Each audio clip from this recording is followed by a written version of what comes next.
everyone. Thank you once again for tuning in on the iConis podcast. Year 3, and we're still going strong, and we're going strong because we have you. We couldn't do it alone. As you know, I am Barry 3D for Deep Dark Delicious. Hey. And on my side is the one and only Rod C. Ladies and gentlemen, welcome into another episode. We got something for you. Unknown things, known things, special things. We'll get to that just now. We will, just now. Hold on. Just now. We both get that. But first it goes, manners make it the man. So we're going to break this down, and we're going to break it down. Here we go. So first, you got to support the books that support us. So go and check out Wild Comics out in Kitchener. Tell Wes and the gang we said hi. And for our friends out in Montreal, please go and check out Check Swings and tell Trevor and the gang we said hi and that you heard about them here on the iConis podcast. Also, our friend Miss Brandy Ford, she has her own radio station, 4680q.com. Check her out on Mondays and Wednesdays at 2 p.m. and on Saturdays at 12 p.m. And she's got a big show coming out. And she also has her magazine monthly called The Writer and the Wit. Link is down below. Sweet. On that note, when I do comedy as Barry 3D, you can check my website out at barry3d.com to see where I'll be next and where my tour dates are going to be. And everything with this show and that is all linked on my website. And also, when I do comedy, sometimes I'm not alone. I am sometimes with my group that I'm a part of. It's not my group, but a group I'm a part of, which is a touch of gray matter. That is myself, Barry 3D, with Zulf Ali and Dave Sokolowski. We're doing a whole lot of fundraisers. We're doing a lot of live shows. Come out, have a good time. If you need us, holler at us, hook us up. We'll bring the fire to your show. Real quick, Rod, where can people find you? You can find me on the World Wide Web. You can find me on the world of Instagram at Mr. Rod C. That's MRRODC. You can find me on the world of twitch.tv/DJ Rod C. Pay there every week. Make sure you pass through, say hi, say holler, and just say, hey, I saw you on iConis podcast. Give it a big hands up. Let's go. Also, you can find me in the world of TikTok at DJ Rod C1. DJ Rod C1. The number one. Let's go. Also, if you want to do what we're doing, we use Podbean. So if you want to do that, you can find us on iconis.podbean.com. And you too can use Podbean to make your own podcast on any other subject that you need to know, and it will reach worldwide. So don't be shy. No time like the present to get started on that. And if you want to do anything like that, you're going to need a good graphic artist because you're going to need logos, you're going to need templates, you're going to need everything like on those lines. And there's only one person you should really be using.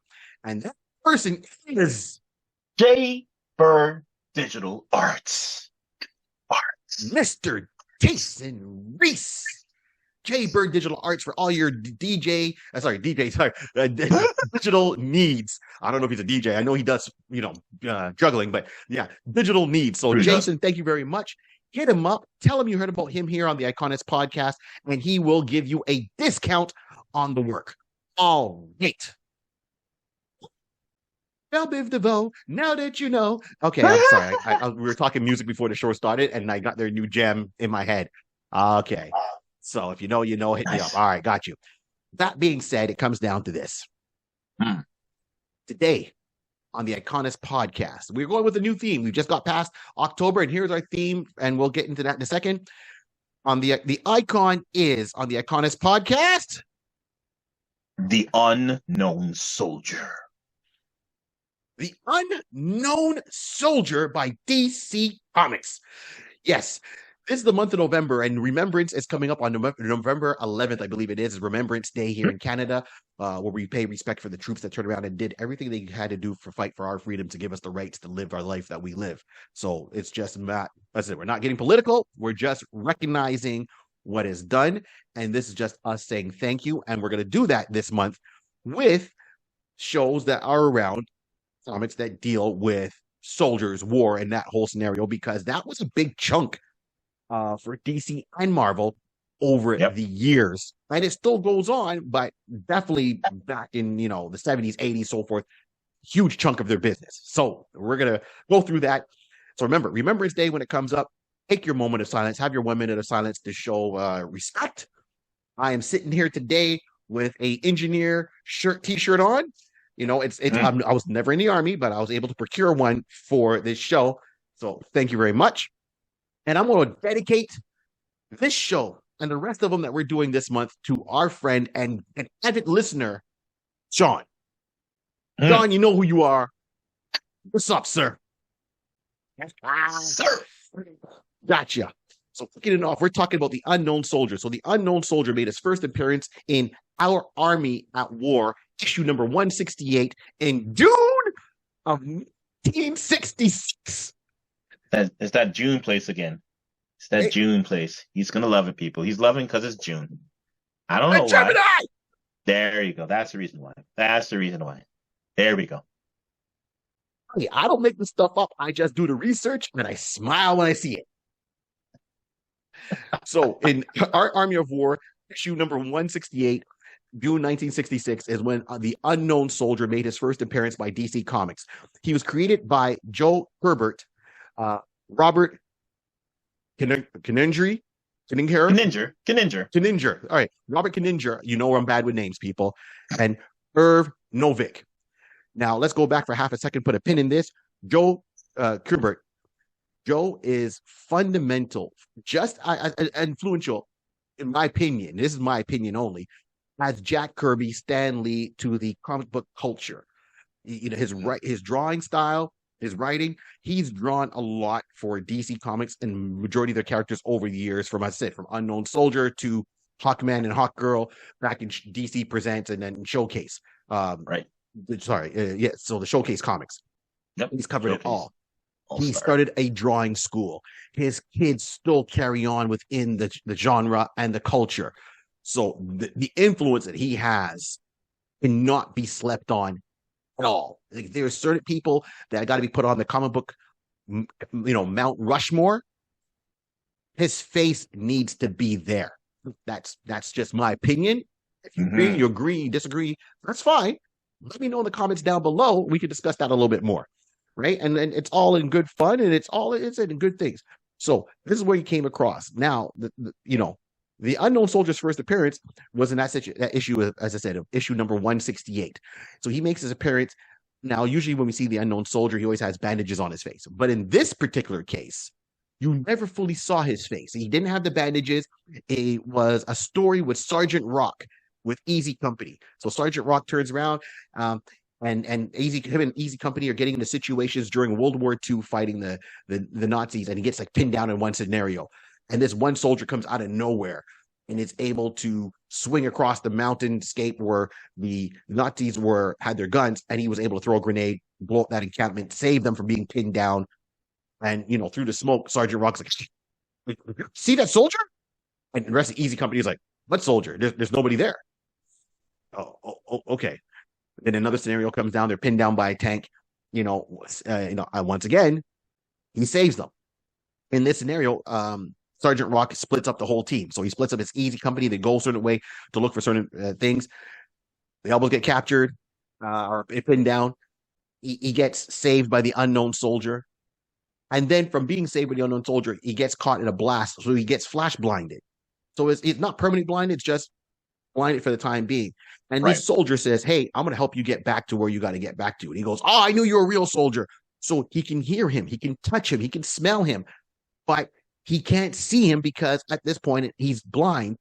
So the soldier has his, dressed as a GI. He's got his fatigues on. He's got his helmet on, right, for the the outfits they wore then. So you don't see his eyes. You just see him from like the nose down because his helmet casts a shadow. Exactly. And he gets Sergeant Rock back to the rest of Easy Company, and he's like, "How'd you make it back?" And it's like, he's gone again. He pulled a Batman. Smoke bomb. Right? It was in the winters. It'd be like snow bomb. Blizzard. He disappeared. Disappeared. Right. Gone. So that is what he started with, and he would show up and do those tales.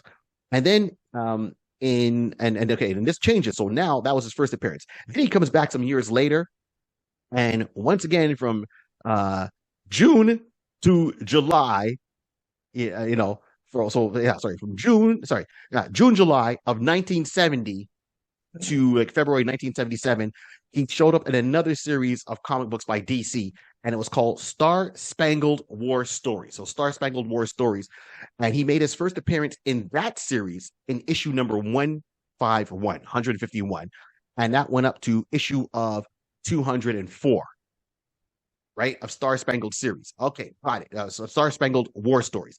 So he was in there for that time of being. Now, he was always featured. He was, there was other stories that were in there, but he was in that story also. Then in issue number 205, they renamed it to The Unknown Soldier and kept the numbering. So they didn't change the numbering going, okay, number one. They kept the numbering from 205 up to, I think it's 260, to 268. And then it was called The Unknown Soldier, and he was featured in there as the prominent story. So that's where he went to. So all the way up to October of 1982. So keep in mind, he started pretty much in the DC universe in 1966, all the way up to 1982. Longevity. And in, if you read Star Spangled War Stories, it kind of touches on his history. Mysterious. And what I mean by his history is you find out that he's somewhere in the heart of America. He's a young boy. He has an older brother. His older brother's name is Harry, and they are being trained how to use rifles by their dad, who was in the army, out on a farm or in the country, shooting at cats. And the younger brother, they called him Squirt at the time. So Harry, the dad says, Harry, you hit the can. Squirt, you missed the can. It's like you would never be a soldier your older brother has the potential of being. And he goes, oh, Dad, I'm trying. He's like, no, you don't have the potential. You have to keep trying. He goes, our family was in every major conflict there was, going back to, Civil War, where, he had his great grandparents, and he had one, when there were two brothers, and they both fought on different sides during the Civil War, but they were still recognized as great soldiers within that. Another one was in another war. The great grandfather was in a different war. So I can't remember the wars they're in, but every major conflict, that family has someone from each generation that was in it. They are very military minded. Yes. That's, they breathe and live military. Whoa. But the younger brother, hoo-ha. But the younger brother, he wanted to be like his big brother. He followed his big brother. He idolized him. He wanted to not disappoint his dad and went forward that way. Okay, so here we go. Next conflict is coming up. It's and him and his brother sign up for World War II at the time. And his brother's like, hey, why'd you follow me? The older brother, Harry's like, why'd you follow me? And he's like, well, I'm just trying to live up to it. He goes, I might not be the soldier you're going to be, Harry, but I still want to be here. This war is bigger than one man to make a difference. Every man counts. So that was his younger brother's mentality. Mantra, exactly. During that conflict, you see a grenade come flying over. Harry goes to save his brother, his younger brother. So he takes the blunt of that grenade. He ends up passing away. And the younger brother, Squirt, he gets scarred by the blast, but then he just loses it. For lack of a better term, he goes into a berserker rage. He jumps out the foxhole. He charges into the soldiers that shot the grenade and killed his brother. And he just decimates all of them single-handedly while injured because he was so moved. And the words in his head is, he remembered what I can't remember if it was his dad or his brother said. I think his brother had said it. So his older brother, Harry, said, it's all about being in the right place, right time to make a difference. Being that one soldier in the right place, right time to make a difference. And that's what he stuck with and believed with. Now, this whole opening intro to this character, his origin story, we know he has a dad. We know they've always been in the military. We know his older brother's name is Harry, but we still don't know the name of the unknown soldier, henceforth the name. We knew him as Squirt. That's all we know about him. And, his brother had dark hair, like black hair, and he was blonde hair. Here's a conspiracy theory for you. All right. Shoot it. So, you'll see what I'm talking about. So, back in the day, G.I. Joe? G.I. Joe, Rod? I may have heard Greatest American Hero. That's right. G.I. Joe, the greatest American hero. That comic was originally done by DC Comics years ago before that property was Marvel. there's another Ink. guy with a scarred face and blonde hair that is a wicked soldier that can kind of just disappear on people named Snake Eyes. Hmm. Interesting. Please Influence? continue. Influence? Coincidence? Hmm. Let's find out. Hmm. So, and this is my point, right? So, this is the story with the unknown soldier. Right. The unknown soldier ran, and when it came to the unknown soldier's final issue, it was heartbreaking. Like I read, that issue number 268. I read it, and it was like, oh, was so in the final issue, it's the end of World War II. On the cover of the issue, it says, you see again a ghost outline of the Winter Soldier, of the unknown soldier. You see the body of Adolf Hitler, and it says, Adolf Hitler, did he die by suicide or was he killed? And I was like, oh, okay, let's read this. So in there, we've come to realize over the years, the unknown soldier, he's unknown. He starts working for a different division for the army, almost like a slash super spy, and helping out in the hot spots. So his face has been damaged. He always has on bandages on his face because of the grenade blast. But you see him only reporting, so he's unknown to the general public. They just know him as the unknown soldier. He is their um Mystery Man. mystery man, avatar. They're it's like Captain America, right? He Right. influences the troops. It's like, I want to be like the unknown soldier. I want to be up there. So he's highly trained within the army. He goes where he's needed. So this last mission for him is he's over. I can't remember where he's at. Sorry, he was over in Germany. That's it. So duh, he's over in Germany. He meets up with someone that called him over there. I guess a spy. So he turns around and he's great at the making disguises. Like he's like Tom Cruise, Impossible Mission, next level, making these disguises, and he'll put a disguise over his face, the bandages, to Hmm. sneak in and be anyone he wants to be. So the issue starts off with him coming in there. You see a firing squad, and he's standing with a girl on crutches, and he sees a guy in the firing squad with the Germans, and they shoot him. And he comes in there. He says, "Oh, I'm a doctor. Let me just confirm that the guy is dead." And he walks over to him, and the guy they shot was a spy within Germany, trying to help out the Americans to stop, the World War II. Right. So the guy on his dying breath says a couple of key words to him. He dies. Okay, well, he's died. I confirm he's dead. I'm a doctor, and walks away. And when he walks away, he goes with the girl that's on crutches. And then the leader of the SS troopers that was part of the firing squad says, "Hey, girl, she was hanging out with this guy who we know is a spy. Why is a doctor hanging with her? Something don't seem right here." So starts following her. Then you see the breakdown of the end of World War II. While in Germany, people are hungry. They're doing all the crazy things. They're rioting. They're invading the zoo. They're trying to eat like the animals at the zoo because they're starving. And he works his way up. And at one point, his disguise kind of gets taken away. So that him and the girl are trying to escape, and she sees they're being followed by the SS troopers. So she turns around and she starts talking. It seems like she's being crazy. He's like, "Get away from me, you German sympathizer! Get away from me!" And she runs into, as quick as possible, into a land field, like a landmine field, and kills herself. And he's like, "What the heck's she doing? Why'd she do that?"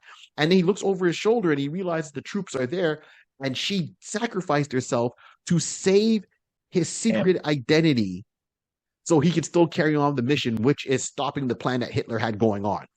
Okay. So then he keeps going.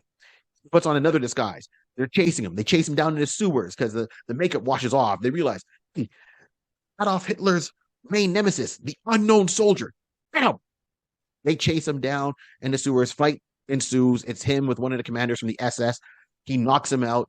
The unknown soldier, still victorious, takes the costume of the SS trooper, gets some study, once again, makeup skills, and does his hair and everything over the bandages of the SS trooper. Then he finds where the bunker is for Hitler, gets in there, and Hitler is going over his last doomsday plan to win World War II. And the plan is Hitler's always, experimenting, having a scientist experiment with a lot of different things, find ancient artifacts, experiment with new bioweapons. And what the scientists discovered is they made a weapon that was called Nosferatu, which is like Dracula. And they took the DNA of a vampire bat, combined it with an octopus. Once again, these are comics, people. Combined it with an octopus, and this thing became a bloodsucker, and there was no way to stop it. But then when it was attacking the scientists, they realized by fluke that it knocked over a basic cleaning chemical, which would cause them to dissolve or die. So they're like, oh. So they made thousands of these creatures, put them into planes, and the last ditch effort was to fly these planes over the Allied forces and drop them down, to win. And then they just would have sprayed the whole field with this basic comic chemical that would have caused them to die and dissolve it. Got rid of all the troops. We win. Right. Yeah, that was the plot. The unknown soldier sees this, starts going for his gun. So now he's in a bunker with Adolf Hitler, and Ava. Ava turns around by accident. She panics and takes a cyanide pill. Hitler's like, "What'd you do?" Hitler and the unknown soldier start fighting, and it starts off as a gunfight, run out of bullets, turns into a fist fight, and finally, Hitler gets his gun back. He still has one shot in it. He's trying to do it, and the unknown soldier remembers all the people that he lost over the course of this fight, trying to stop Hitler, and finds last minute strength, turns Hitler's hand around with him holding the gun, and then causes him to kind of pull the trigger on himself. So it looks like a suicide, which kind of sticks with what history is supposed to be. Then he impersonated Hitler, called off the airstrike, and said, "Destroy the weapons. We don't need them." And then his troopers were like, "Well, are you sure that was really Hitler?" It's like, well, he sounded like Hitler, and he used his famous phrases, and those phrases, trust me, they'll haunt me for the rest of my days. Destroy them. Because there's like a key phrase Hitler always says in the comic book, and everyone's like, all right, destroy them. I'm not having my family and myself killed off because I didn't listen to his orders. Destroy all the items, that's it. And then the unknown soldier walks out and he burns the bunker. So it ties into a little bit of reality of, well, okay, we found Hitler, it looked like he was burnt, and so forth. So when I say reality, history, I should say real history. And that's how they tied it. And I'm thinking, hey, this is awesome. They're going to give this guy medals when he gets back, the unknown soldier. Sure enough, a couple of panels later, Russia was teamed up with the Americans to fight the Germans. And the unknown soldier's walking. Their bombs are being dropped. He sees this one little kid in the street in the line of the bombing, and he runs down. He grabs this kid, and he throws the kid towards one of the Russian tanks, which are our allies at the time. And, for the soldiers to catch him. And just when they catch this kid to shelter him, bomb comes down and hits because he was right in line. And the unknown soldier passes away at that moment. Like, that's how he went. The U.S. troops show up and they said, oh, well, our allies told us this is his last spot. Here's part of his trench coat. Here's part of the hat he was wearing. And the question mark, is the unknown soldier really dead? But he was in line with the bomb. Now, I know in comics, nobody ever dies, but that's how they ended the series. That's how it was, final issue, until it brings back, it retcons, whatever case, But he was really good at disguising, and he was really good at being mysterious and kind of taking off, almost like a ninja. He honed the skills of being an infiltrator. That's really what it is. Being the unknown soldier. The best thing about being a spy is being someone right there that no one recognizes. That just like saying, you're just in the background. So yeah, that's what made him, one of the greatest type of action figures that he can be able to get around with enough prep times, like some people we know, be able to do what he has to do and infiltrate and get the job done. So, yeah, the unknown soldier, very interesting character indeed. Very, like, as I said, if you want an action series, and I know like we see SEAL Team, and there was like Navy SEALs, the movie with Charlie Sheen, and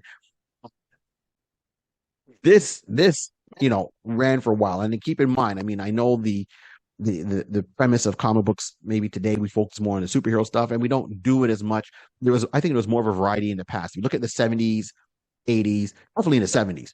You had Enemy Ace, you had all these war hero comics that spoke to the action. Now I think a lot of them, once again, my opinion, have been replaced by video games. So instead of the kids reading these comic books and saying, "Hey, I want to join the army for X reason," it's influential. Now we Right. have like Call of Duty and Rainbow Six, um, and things along those lines. And we've talked about that briefly when we did the whole Jack Ryan episode. So you don't know Jack, you do now. So that was my whole thing. And I said the series takes place, I said, during World War II, and he was part of United States intelligence agent codenamed the Unknown Soldier. And his head and face were severely disfigured. That's why he always had bandages on, like Snake Eyes. And it's various writers. Now, the thing with the Unknown Soldier is, have you heard the name Unknown Soldier before? Yes, absolutely. Because there are actual graves that are around of an unknown soldier. I believe Right. one's in West Virginia. I believe we have one here in Ottawa, or there's a monument. There's a monument in Ottawa, here in Canada, of the unknown soldier, where they do the Remembrance Day celebrations, every year. Every year. If you watch Remembrance Day on TV, it's there every year. Mm-hmm. Something to look into. So that's the brief kind of rundown of it. Rod, what was your feedback or your feeling on the Unknown Soldier when we started kind of talking about this one? My feelings on this character is very I can see why it was created, in the sense of, you're always going to, I can't say it like this always, okay. When you have soldier who's been to deployed, who's out in the field, who's actually doing combat and everything like that. Yes, your team is your family, is your brothers. You work with them. You got to know each other, so each other can look after your back. But there may be some times you may have someone from another platoon, someone else, an unknown person who will come and assist. I don't know who that person is. That person is wearing the greens like me, same fatigues like me. We're defending this point at the same point. That's an unknown soldier. But we're realizing we have back to back. We're working back to back, side to side. We're on a common goal. That's a great story that people will come back and say, "Listen, I was out. My team and I were hold down for a half a second. Someone else came, an unknown soldier. He helped us. We were able to make a move forward. We were able to stand our grounds. We get the job done." And then that person just like smoke bomb, disappear. So I can only imagine that that these type of stories, was always have these kind of conversations. And Joe definitely probably heard that and said, you know what, why don't we make a story along that line? So I definitely would say it's great that you can have a hero, not a superhero. Mm-hmm. We're going to say hero. Definitely at that time, yes, they were still in the realm of creating characters who were army based, soldier based, about times of war and stuff along that line. And you always had to have a character, Sergeant Rock, Nick Fury. You know what I mean? There's always someone that. Yes. Thing. But let's have a character that no one knows who that person is. This could be, everybody may have heard. Here's a Marvel. We're just going to segue to Marvel. The closest, not say the closest, though, the immediate version you would have that is the Winter Soldier. He's been named the Winter Soldier, but he's the unknown soldier that everybody will say, listen, something happened all of a sudden. This guy single-handedly came out, just turned over, did craziness, and all of a sudden, smoke bomb, he's gone. So this is DC version of that, the unknown soldier. So I like the fact that you actually have a character who is created to be able to dive into stories, be able to have a more. We know these stories are fictional. That you're taking off a base of reality of war course. stories that happen, right? Mm. But this is the best way of having a story that you can make, and just basically the storyboard is a white blank canvas, and you can go anywhere you want with it. And I can have an unknown. So I don't have to dedicate this story to be any story you make. You got to think, well, okay, making sure that this person was connected to this individual and so forth, and type of scenario. As you can see, the last episode, they tied it in to the to Hitler and the death and the final stand of Hitler and everything on the line. But it was an unknown. It's an unknown story. Those stories are still, allegedly having some truth to it. We don't know. I wasn't there. Barry wasn't there. We weren't there, but this is what we hear. So yeah, but you're having an actual character created that a person a writer can come up with a great story and tag it under the unknown soldier folder, and just let it blossom from there, and just create ideas and have to go from there. So I really do like the fact of having a character who is, the boundaries are very tight to them. They can just kind of like, he could possibly do this, he could possibly do that. Help out somebody that you don't know, that we would know as readers. Oh, indirectly he helped out with Sergeant Rock type of scenario, which is, everybody knows Sergeant Rock. Sergeant Rock will definitely have a story, or you would expect Sergeant Rock to have a story where he came fighting side by side by an unknown soldier. Never got a chance to get his name, never got a chance to know his platoon, never got a chance to his rank or anything like that. But at that time, this unknown soldier is working side by side to defeat the enemy or push back or whatever had to be done. He jumped in and then led me back to my platoon, and then disappear into the snow, into the snowy storm. And then, Sarge, how'd you get back here? This guy just, don't you see him? I'm so blurry. Murphy, is that you? Sarge, who brought you back? How'd you get back? This guy. What guy, Sarge? I did it to me again. Our nation. Our nation.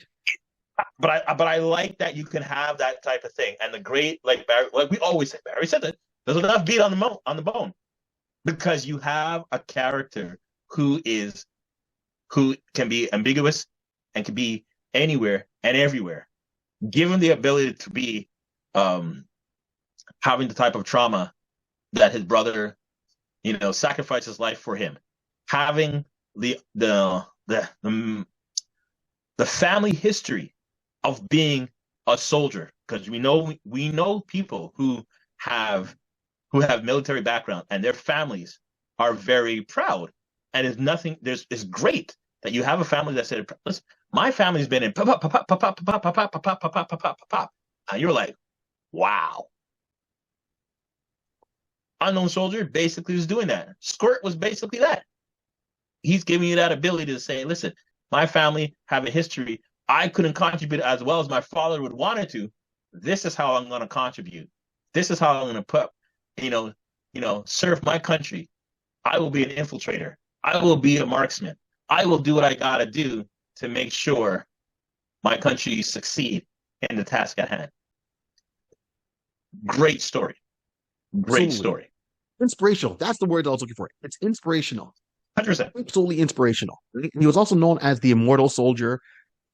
He's a GI, so we know he's a GI. So he's not a Ranger. He's not a Green Beret. That's inspirational. Because was it a Ranger? Was he a Power Ranger? No, not a Power. No, not a Power Ranger. No. He wasn't. Sorry, He wasn't Tommy the Green Ranger. Rest in peace. Tommy. Okay, sorry, my bad. Jason David Frank. Yes, no, he wasn't. That'd be awesome. Doot. Hit me up. So, but no, I mean, you have the Army Rangers. You got, I know everyone's got Marines. So within the Army, you got different divisions. You got Green Berets, you got Rangers, you got Engineers, and the list goes on and on of all the pieces that make the whole function together. So he was in there. He went through basic training. He was being trained by his dad, who was in the Army, showing to be a marksman and so forth. So he had that training as a kid. from his dad, Mm-hmm. who was a high-ranking military official that he trained with all the time, because that's how his dad, and his brother bonded. He went into military. He could have had a leg up on, you know, uh, boot camp, right? Basic training. And Mm-hmm. clearly, with what he was doing, he was advanced in that. Like he was, there's 10 levels, he's level 10. Okay. He's on a whole different level, to the point they're teaching him other things. And I mean, look at James Bond. James Bond was part of the Navy, the Royal Navy, and then he became a spy, Right. the unknown soldier. And he wasn't doing it for fame and recognition. The unknown soldier, as I said, was started off in the army, still in the army, but it was almost, as you put it, as a spy. He didn't do it for fame. He wasn't doing it for recognition. To me, how they wrote this character, his motivation was all about making sure as many soldiers come home, from that conflict. Mm-hmm. Just almost like Batman. Batman saw two people that were important to him, killed. He's like, no other child is going to go through the trauma of losing their parents to a violent crime. Right.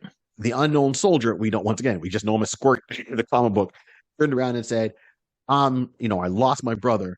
I know what my dad put in me. Instead of being traumatized by it and saying, oh, he's abusing me, I'm going to make sure I'm going to help out as much as possible. I'm going to prove to my dad, unbeknownst to him, that I'm going to be the soldier. I'm going to live up to and surpass the expectations that my dad probably had for me and even my brother. And I'm going to make sure that nobody else loses a loved one during this conflict. He knows it's impossible, but he's doing wherever he can help out. He's going to be there to help out. He can't save everybody, but he's going to influence people, inspire people, and he's going to save people. And it's almost like that movie Band of Brothers. If you watch the movie Band of Brothers, right, where this family had a lot of their kids go into the war, and then they ended up dying, and then the army said, hey, you know what, there was 5 brothers, I can't remember the number, but let's say there was 5 brothers that came and joined the army, and 4 out of the 5 died.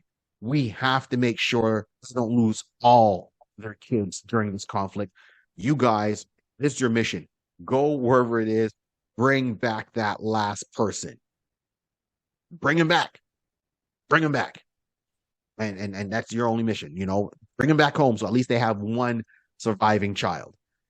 Right? And that, once again, inspirational. There's another movie, and I can't remember the name of it, where the guy ends up joining the army, but he's a pacifist, so he won't use a gun, and all the soldiers are making fun of him.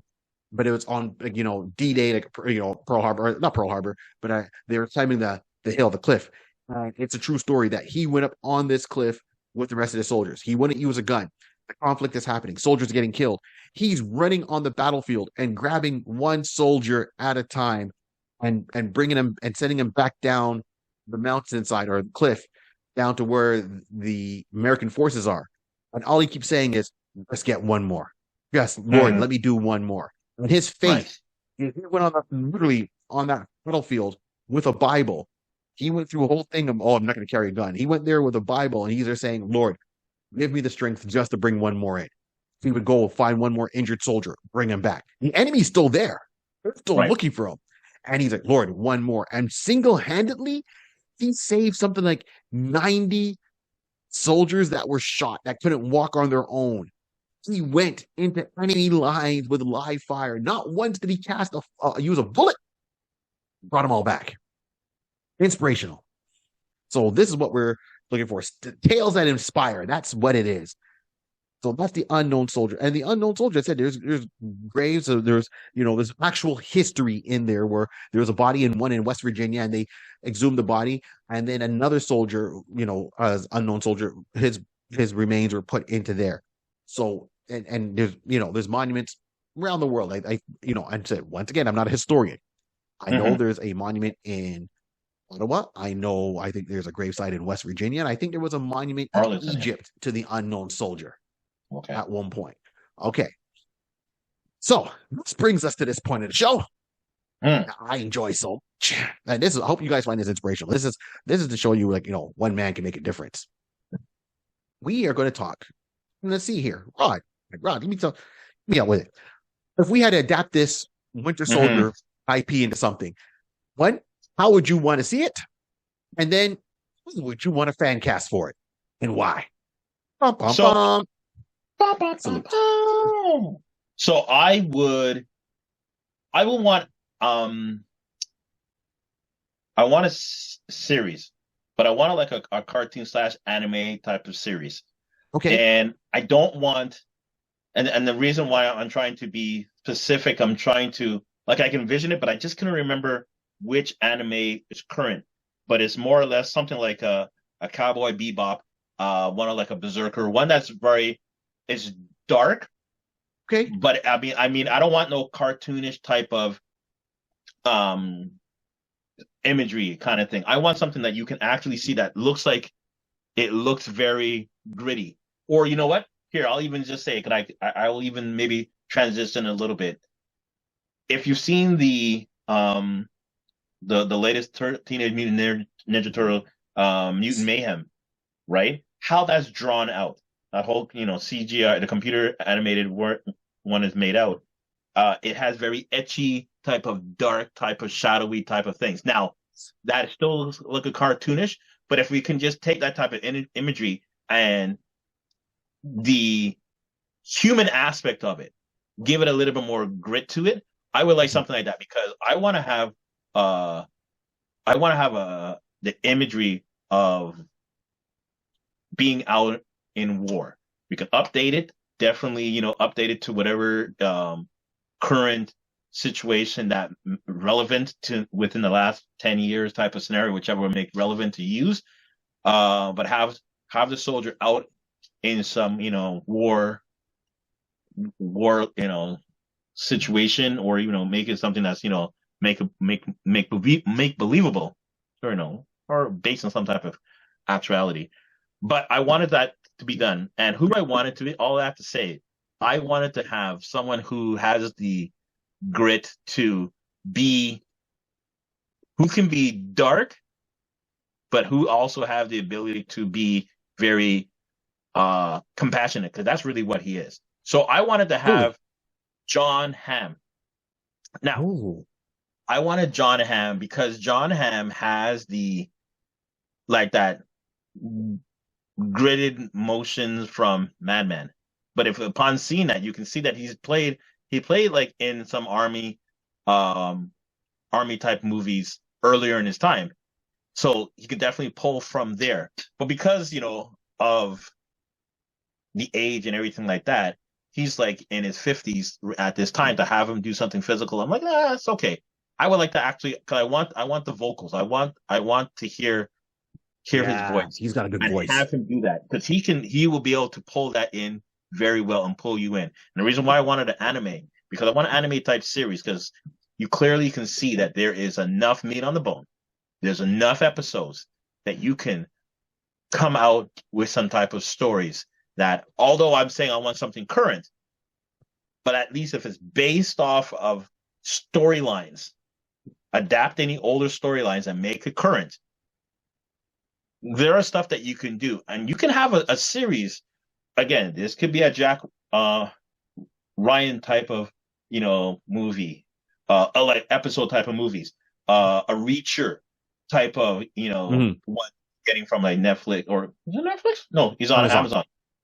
So that type of, because we're already there. You said something earlier which was quite interesting, and it made so much sense. Kids today, yeah, they're not watching any, they're not reading any type of army soldier type of comics, because it's not really portrayed that much. But on the flip side, they're watching, they're playing those type of games, animate, I mean, video games, Call of Duty, all that kind of stuff. So Right. at least to get the closest mirror type for medium, let's take it from a video game and just basically portray it into like an anime and give it that kind of grit that you expect from a game, but you put it right there. I think you can have something positive right there with that.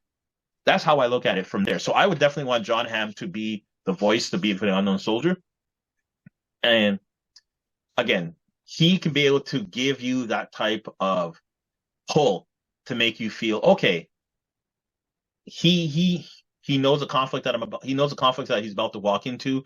He can basically do what has to be done. Sympathize again. He had someone that he was a female interest that he was portraying off of, and everything like that. So this is where the dynamic of doing what you got to do for your country, bringing every soldier home, no one left behind, type of scenario, and understand the struggle and the traumatic weight that he has to carry. John Mhm. Hamm will be able to pull that off.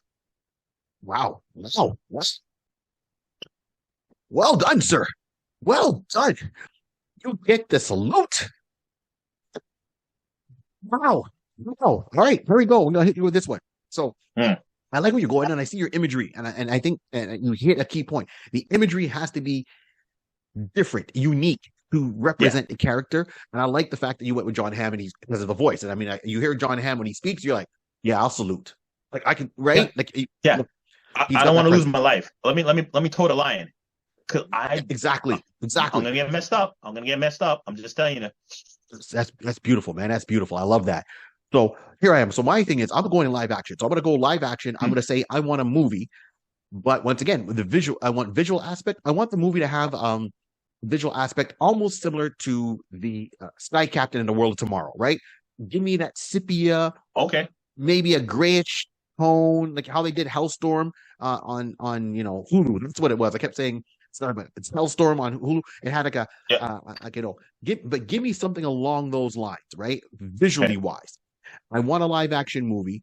I want it to show maybe some Easter eggs with Sergeant Rock, call outs to other looks like Haunted Tank by DC, so forth, Okay. and bring those in. He is the main focus, showing how to inspire, almost like an origin story, how it was Captain America, first Avenger.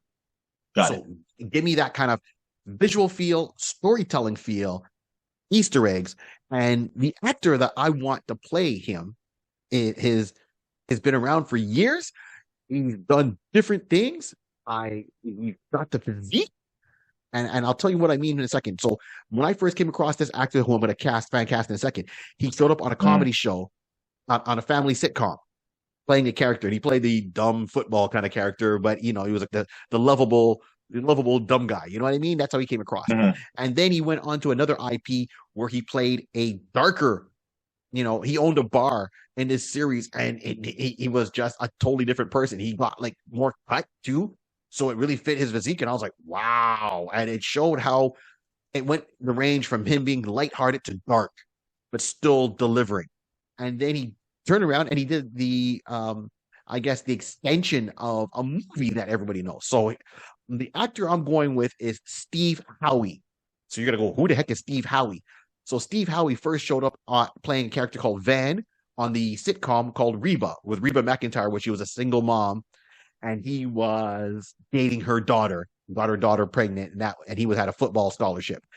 From there, Steve went around and he did the North American version of the TV show Shameless, where he owned the bar in Shameless. He was one of the next door neighbors, and he had the girlfriend. They had a kid, but he almost seemed like they were swingers at one point. Mm-hmm. And and he made his hair black. Well, his hair is very black, but he was more cut. He's 6'3", Steve Howey in real life. So physically, he's impressive. And then he did the continuation of the movie, True Lies. So he takes on playing the Arnold Schwarzenegger character from True Lies for the TV series of True I Lies. am. Gotcha. Okay, I'm pulling it up and I'm like thinking, True Lies. Like saying, is he okay, got it. Yeah. Right. So Howard he's Tasker. gone from there. So he's played lighthearted comedy, dark comedy, and he played a spy already. And he's 6'3". If you watch him in Shameless, Mm-hmm. he got more shredded. Dog, right? Like he's reposing. He's got that voice because he's from Austin, Texas. So once Mm-hmm. again, if you're saying the heartland of America, he doesn't have to get rid of his Texas Southern drawl when he speaks, because it would Right. speak more to the character from what they told us in our his first appearance, and then they explain his origin story. Okay, he doesn't have blonde hair, but most of the time his face is going to be bandaged up, or he's going to have a helmet covering most of his face, and he's putting on disguises. So we Okay. take all these aspects together of his voice, physicality, his range, and the roles he's done, which means he's done roles when he had to get like certified, be trained to use weapons like he did in True Lies. Mm-hmm.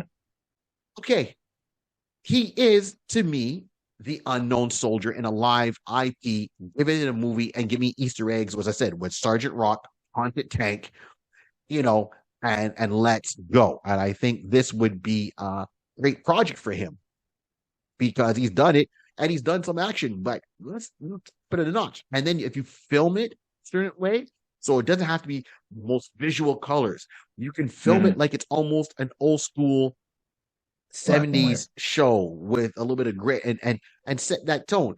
To me, that tone stands out. If you look at Sky Captain in the World of Tomorrow, at first we see it's like, and then 5 minutes into the movie, you're like, oh, this really fits.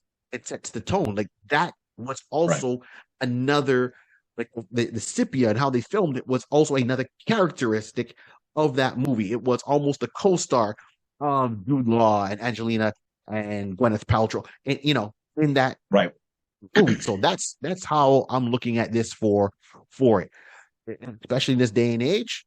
Kids are going to walk in there and say, if you can tie that in with, and if they really want to go beyond, tie that in with a video game. Say, okay, the Unknown Soldier video game, especially with Call of Duty and everything going out, you can make a first-person game, have him hired to do the voice of the character, so you keep it true and unique through that storytelling, and then you can expand on stories that way. So that's how I'm going with the Unknown Soldier.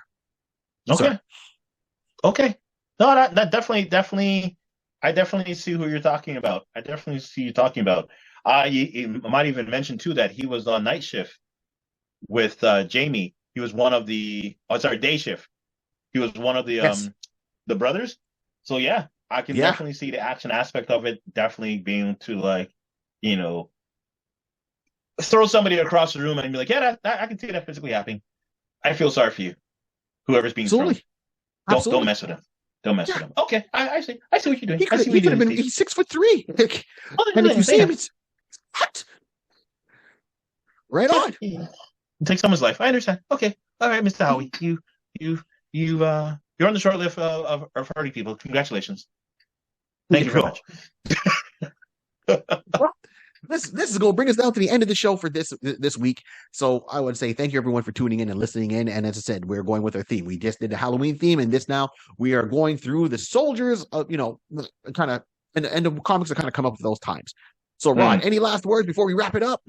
You know what? I think everything is good. I think we kind of said our good piece about it. This character is the nice thing about this IP. He's a blank slate. You can literally, you have to watch it to experience to see what you're going to expect. All you know is the name as being the Unknown Soldier, and that should give you the best idea of walking in. And however this character portrays himself, it's easy for you to adapt to it. You have no preconception of what to expect, except that he's an unknown soldier. How is he an unknown soldier? Here is the reason why. So yeah, I like it. It's a rarity that you have a character that someone can walk into and be very questionable. I don't know what to expect. Absolutely. The name, I mean, I think the name will give you a hint of something else, but this one, it's like, let me have my popcorn. Let's see what we got here. That's it. Exactly. As I said, the whole marketing could be like the unknown soldier. The unknown soldier could be you. All right.